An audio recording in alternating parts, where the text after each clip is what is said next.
of regulations. And the owner of a residential home in Donaghadee has been found guilty on 11 charges of mistreating patients. Lynn Sheridan of the Dunluce residential home was also found not guilty on 7 charges. Ground staff at Killymoon Golf Club in Cookstown have been feeling a bit under par after work to develop the course was destroyed by intruders. The guilty party has been identified, but as yet firm action against them has not yet been taken. Frank Mitchell has been finding out about the damage. They go into the bunkers, and while they sleep in the bunkers or go through, you just have to go around and check, and sometimes they go on, they chew at the flags or of the flag poles, and you have to go around every morning and check the bunkers and before the golfers head out. These are the culprits. The Killymoon deer are causing havoc for staff at the local golf club in Cookstown. The animals, who roam and graze on land adjacent to the club, make a nightly trek onto the manicured greens. It's difficult to keep them off the course because it's such a big size of a boundary. They come in the darkness and they go away about dawn, and they leave a trail of abuse behind them. In the bunkers, they strip the bark from the trees, and generally they cause havoc on the course, especially with the smaller trees we're trying to plant. We spent a lot of money on putting in a lot of new trees, and it's very difficult to keep them all protected. Greenkeeper Raymond McAllister has a daily routine of checking for damage, and steps are being taken to stop the deer. Some local people are worried what steps might be contemplated.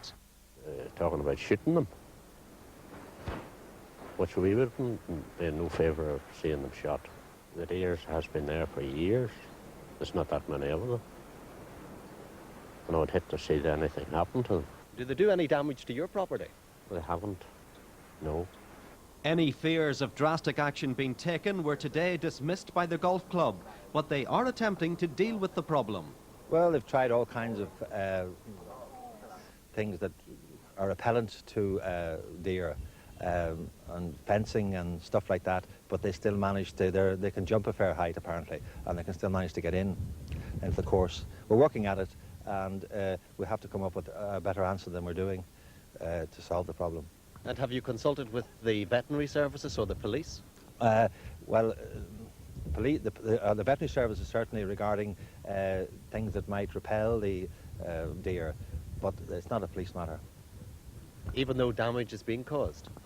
Yes. What can the police do about it, even if they can't arrest a deer? It's very difficult. Now, some people might suggest you take more drastic action. Well, I don't know what that might be. I've heard rumours to the effect that some people were thinking of shooting them, but I can assure you that Killymoon Golf Club and the council in particular are in no way contemplating anything of that nature. There are ways and means, hopefully, of solving it, but that is not one of them. In the meantime, it's a case of sharing the facilities. The golfers by day, the deer by night.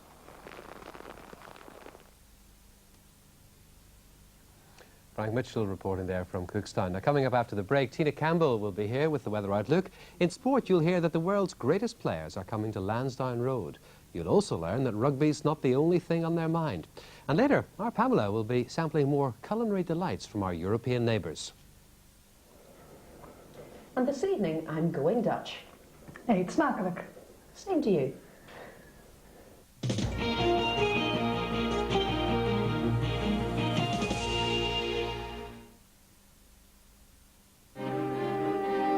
Find out if the new Colt is too much for you.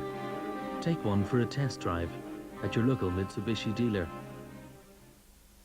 At Budget DIY, there's 20% off all ceramic wall and floor tiles, but only until April 28th. You can't afford to miss out, so hurry to Budget DIY, the dynamics in ceramics.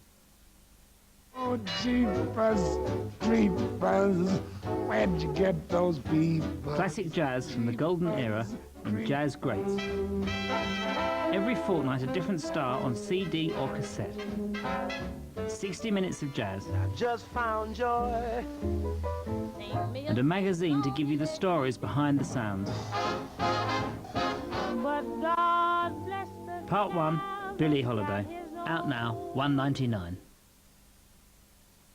Visit the garden fair at Hillmount Nursery Centre this weekend. Free admission, lots of bargains, advice centres and demonstrations. A fair weekend for the family. And now the UTV weather.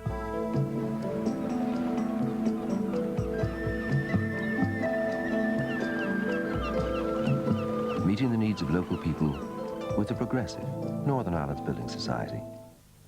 From the satellite sequence, you can see an area of low pressure brushing past the province on its way to northwest Scotland. The cloud associated with this is moving away to the northeast, with clearer skies following, but there are some shower clouds around too, I'm afraid. So tonight then, most of the showers will stay in Fermanagh and Tyrone through this evening and overnight. Everywhere else, though, should stay dry. And there'll be enough of a breeze to prevent any frost or fog early tomorrow morning, with temperatures falling back to 5 Celsius. Most of the province should start dry with some sunshine, but there could be a few showers here and there, mostly in the west, as you can see, as the day progresses. Looking ahead then to the weekend, Saturday is looking very good at this stage, with sunny spells everywhere and just a few showers. Sunday too is looking good, not too many showers to worry about. Some drizzle will move in during Saturday night, leaving Sunday rather misty and damp. But as I said, it shouldn't be too bad. Finally, here's the summary. Clear spells tonight with a few showers in the west, some sunshine tomorrow with showers becoming widespread.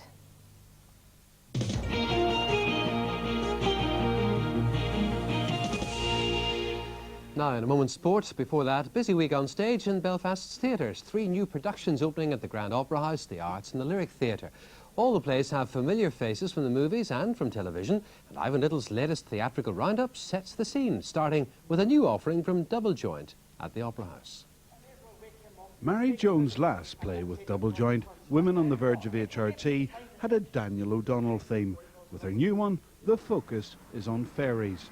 It's called Eddie Bottom's Dream and tells of the dilemma of a foreman on a new golf course in Donegal who has to decide whether or not to uproot a fairy thorn in the middle of the first fairway. The local workmen refuse to pull it up. At the same time this is happening, the fairies themselves are having a crisis because the King of the Fairies thinks their day is finished, that people don't believe in them anymore, and that it's over and they should get out and progress should carry on, and if people want golf courses then they should have golf courses.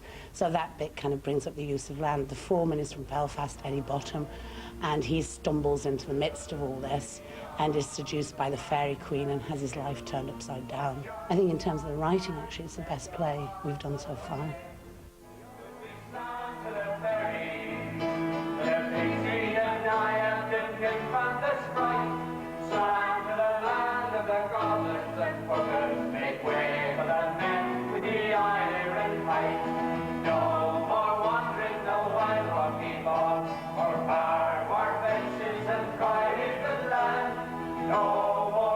The cast for Eddie Bottom's Dream includes a Double Joint newcomer, Johnny Murphy, best known for his role as Joey the Lips in the Commitments movie. He's playing the Fairy King, and he, for one, takes the whole thing very seriously. I spent a lot of holidays in County Meath, and right across the road from my uncle's house was a fairy fort, which would not be touched for any reason. Just this mound. No one would go near it. The sheep could graze, cows could graze, but they wouldn't plough it or level it out or anything like that.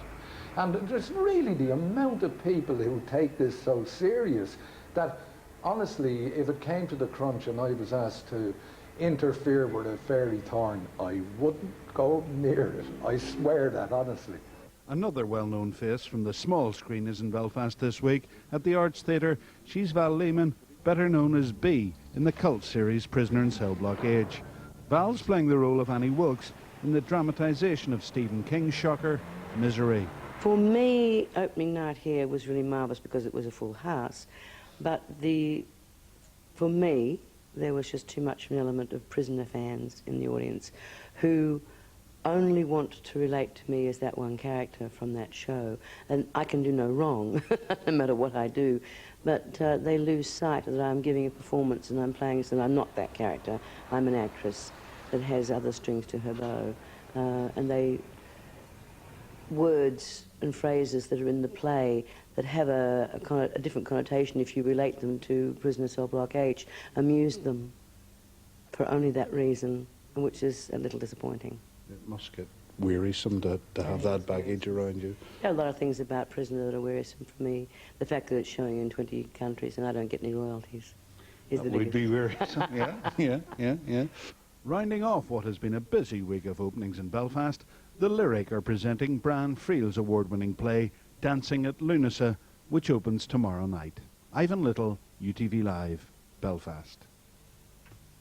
Next is sport, and we say good evening to Des Fahy. Thanks, Paul. And first to golf. It's been a good day for the Irish at the Cannes Open. Paul McGinley and Philip Walton each had 6 under par 65s, one shot adrift of leader Fernando Roca of Spain. Darren Clark's handily placed at 3 under, but David Feherty and Raymond Burns had disappointing rounds of 72 and 74. Rugby, and Ireland will have one more international this season when they play the Barbarians on Saturday, May the 18th at Lansdowne Road. The proceeds from that game will go to Cooperation North and the International Fund for Ireland. And what a moment. The President to the captain.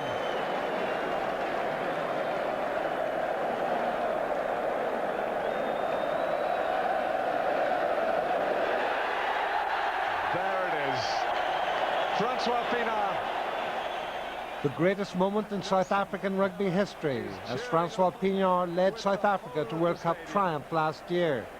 He'll skipper the Barbarians in Dublin, and his presence has a very special significance for the organisers. And he is, embodied not just the fact that they're world champions, but, I think the images of, Francois Pienaar and Nelson Mandela going around the world in the last World Cup was incredibly positive, and rugby was a very divisive sport, in South Africa, and the whole peace and reconciliation aspect is important. Now, rugby has been a very sort of inclusive sport here in these islands, but certainly having Pienaar with the South African situation was very important for us, and we were just thrilled by his reaction.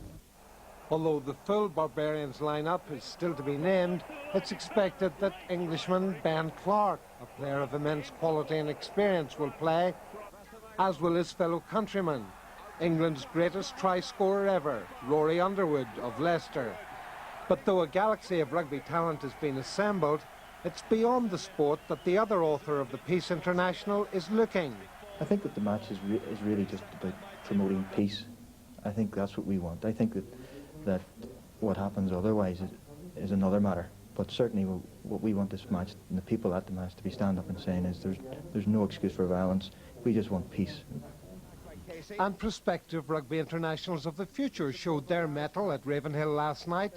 Irish schoolboys set fair for the Triple Crown after skipper Barry Gibney was up in support to touchdown against Wales. But an exciting Welsh backline came right back into it. Winger Graham Thomas at the end of this superb sweeping move. Irish out-half Brian O'Mahony then kicked his side 10-5 in front, only for Welsh out-half Thomas Price to slice through the home defence for a quite brilliant try, which, when converted, had the visitors 12-10 up at the break. The only score of the second period proved decisive, and the penalty which secured the coveted Triple Crown for a third time in 6 years was kicked by the sure-footed O'Mahony. And well done to them. Glentoran striker Liam Coyle will play for his club against Linfield on Saturday. A cheek injury picked up in Monday's semi-final Irish Cup win over Crusaders isn't as serious as first thought. And in that final on May the 4th, Glentoran will play Glenavon, who beat Portadown in last night's other replayed semi. Glenavon would have been forgiven for thinking, here we go again, as Portadown took the lead just as they did in the drawn game last Saturday. This time Philip Major got the opener in the 19th minute. But last night Glenavon hit back quickly. 7 minutes later, Mark Glendinning broke down the left wing, and Danny Shipp met the cross with a well-placed volley. On 34 minutes, Glenavon were in front. Stephen McBride supplied the cross again from the left, and Glenn Ferguson's diving header left Dalton stranded. Glenavon took total control in the second half and went 3-1 in front in the 56th minute. Again, Portadown's weaknesses down the left were exposed, and Lee Doherty's header was a real captain's effort. 3 minutes later it was 4. No surprise to see the ball coming in from the left-hand side, and Shipp's header sealed Glenavon's place in the final. We went 1-0 down against the team that's winning the league, and we've come back to 2-1 almost immediately, and we then took, in my opinion, control of most of the game thereafter. Maybe only a few chances Portadown got. The passing got better as the game went on, and in fact we might have got another couple of goals. We felt on Saturday that we just shaded the game, and we dominated for a long spell of the second half, and tonight we just had to go out and finish things off. And a goal for yourself as well? That's very rare for me, but I told the boys before going out tonight I'd get them a goal because I missed the final now, so tonight was my final, so it was really enjoyable to score a goal. Glenavon's opponents on May the 4th will be Glentoran, who beat Crusaders 2-1 in Tuesday night's replay, thanks to a fine solo effort by Justin McBride and a last-minute winner of real class by Liam Coyle. Certainly Glentoran are regarded as a footballing team, and I know Tommy was very pleased with his team's performance last night. I didn't see the game, but they have good players. Their main strength's attacking, as you say, and we like to play football and attack, so hopefully it'll be an open final and we'll win it. Gaelic football, and Dermot Heaney will not play in Derry's National League semi-final against Mayo on Sunday. He was originally selected at centre-half forward, but he's been forced out with a hamstring injury. His place will be taken by Gary McGill, but it's a blow as Derry try to get a settled side before their championship opener against Armagh on June the 2nd. The motorcycling road racing season continues on Saturday with the Cookstown 100, and it's an event which will see the return of one of the sport's leading competitors after a 2-year absence.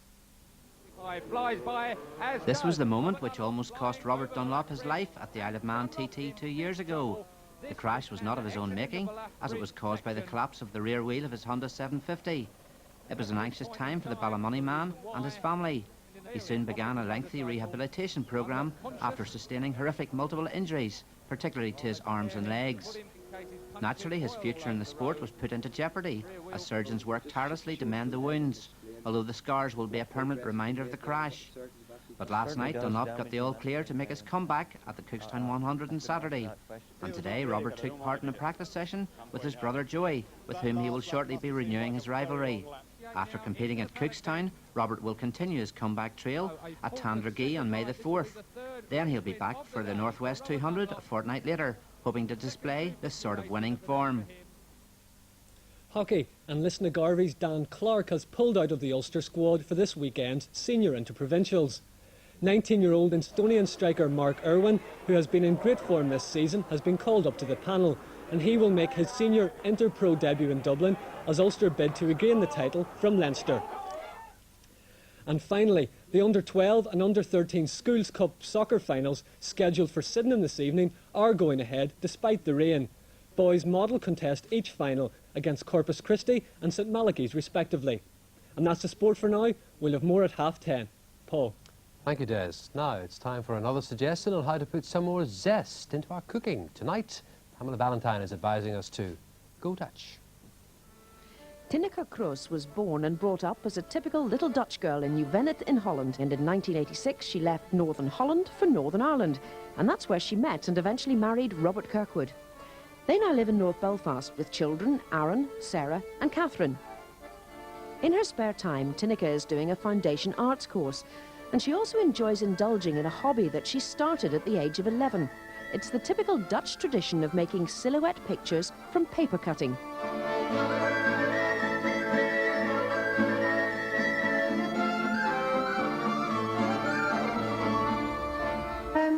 Dutch food is really very nutritious and very wholesome. Because Holland tends to have long, cold winters, people like wholesome soups, and they like stews, and they like things like that, you know. So as we'd say, really, it's good, warm, packing food, as we call here in Northern Ireland. Yes, a lot of fresh vegetables in it, and then of course there is the Indonesian influence, but that would be a different kitchen altogether. So you're going to make soup for us today? Yes, I'm going to make erwtensoup. And what is erwtensoup in Northern Ireland? Erwtensoup is pea soup. Right. And these are the peas, green split peas, about half a pint. I've soaked them overnight, and I'm going to put them in the pot of water now, which is just half a pot of clean water. It's no stock or anything. And I need something else for that. I have a horrible feeling it's these delightful looking creatures here. Yes. Yes, it's the trotters, the pig's trotters. They give a very special, specific flavour to the soup, so you really need those. You know, it's lovely. If you can't get them, you can use chops, any type of chop. So but here they go. pig's trotters are definitely recommended. They are, yes. And just place them Here in. you go. Now, do you have to cook them for a specific length of time? Usually you get them cooked these days, so it would be about an hour would be enough, because the butcher will already cook them for you. Pig's trotters, an unusual meat to be putting in a soup dish. Yeah, it would be a very old-fashioned thing to do. But it's funny that you say it, because the smell really brings me back to my childhood, the smell and even the look from them, because I come from a butcher family. My father, my mother as well, they both have still a butcher shop, and every Friday night he would bring back the pig's trotters and she would make soup of it, which was lovely. You know, it was really nice. The whole smell would fill the house and everything. So how do your children cope with pig's trotters? They like it, and they're going to have it tonight. Yes. Although I'd probably not tell them that it is made of pig's trotters. So you've got the peas, you've got the pig's trotters. That's right. Yes, and I'm going to add the vegetables now, which is leek and carrots in this case, because it's a winter soup. It would be something like that. So in they all go. They all go in. Yes, it adds a nice color to it. Then we add the cut bacon, Strictly bacon, goes in as well. More flavour. More flavour, and then another Dutch ingredient, which is the Dutch smoked sausage. And that goes in? Yes, absolutely. That is certainly a good solid meal. And as they say, seasoned to taste, I suppose. Absolutely, yes. We put a bit of black pepper in, a bit of, not too much of course, and then a bit of salt. And then the lid goes back on for another 20 minutes, and then it will be ready to serve. Would you actually serve the soup with the pig's trotters in it? Well, traditionally that was the way it was served, and my dad especially, he likes things in his soup which you can chew off and everything. I prefer to take it off the bone and then serve it that way. And here we have a traditional Dutch erwtensoup. This not only looks gorgeous, it smells wonderful as well, all the smoky aromas coming through. And to me, this is more of a meal than a bowl of soup. Yeah, well, eet smakelijk babbelen. And that means? That's bon appetit in Dutch. Oh, well, thank you very much. I'm just glad I don't have long to go before my tea now. Next, we're going to cross to Kate for the closing news summary with subtitles. John Major has said the IRA will not bomb its way to all-party talks. He was speaking after last night's bomb in London, and as the government started to rush through the necessary legislation for the election to be held here on May the 30th. The province's planning service has come under attack in a report by a Westminster watchdog. The Northern Ireland Affairs Committee detailed shortcomings, including lack of accountability and poor enforcement of regulations. It recommended a planning council to include elected representatives who would oversee a properly worked out planning strategy. The owner of a County Down residential home has been found guilty of 11 charges of ill-treating residents in her care. Lynn Sheridan of the Dunluce home in Donaghadee was said to have punished an elderly lady by making her stand naked in the corner of a bedroom. She now faces the prospect of being struck off the nursing register. Now look at this evening's main stories from ITN. Israeli shells have hit a United Nations peacekeeping force base in southern Lebanon. It's reported 71 civilian refugees sheltering there and 3 Fijian soldiers were killed. The UN Secretary-General has condemned the incident in the strongest possible terms. Minutes before the attack, Hezbollah guerrillas were said to have fired into Israel from near the base. In Egypt, terrorist gunmen have killed 18 tourists, all but one of them Greek, outside an hotel near the pyramids. Egypt blamed Islamic militants. A flotilla of fishing boats sailed up the Thames as part of a protest against the Commons fisheries policy and European quotas.